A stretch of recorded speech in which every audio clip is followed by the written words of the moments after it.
I love Mohammad. সম্প্রতি ঈদে মিলাদুন্নবীতে ইন্ডিয়াতে এমন একটি পোস্টার টানানো হয়, তারপরে সেই পোস্টারটি ছিঁড়ে ফেলা হয় এবং 20 জন যুবককে গ্রেপ্তার করা হয়।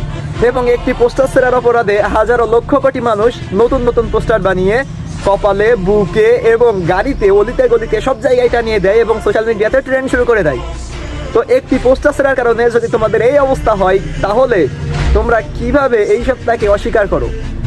আর 1400 বছর আগে তোমাদের বাপ দাদারাও চেষ্টা করেছিল 313 জন সাহাবীর কাছে, কিন্তু তারা হেরে গেছিল।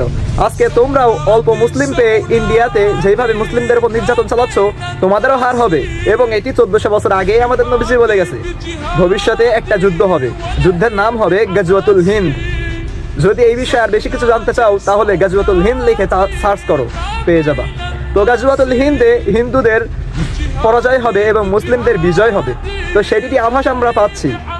এই যে অল্প কিছু মুসলিমদের কাছে তোমরা বারবার পরাজিত হচ্ছ নির্যাতন করার পরও, তারপরও তোমাদের পরাজয় হচ্ছে। তোমরা কত নির্যাতন করছো, তাও তোমাদের পরাজয়। আমাদের নবী আমাদেরকে সতর্ক করে গেছিল, তোমরা জুলুম চালিয়ে যাও কিন্তু দাবাতে পারবে না মুসলিমদের। আমরা বাঙালিরা পাশে আছি ইন্ডিয়ান মুসলিমদের।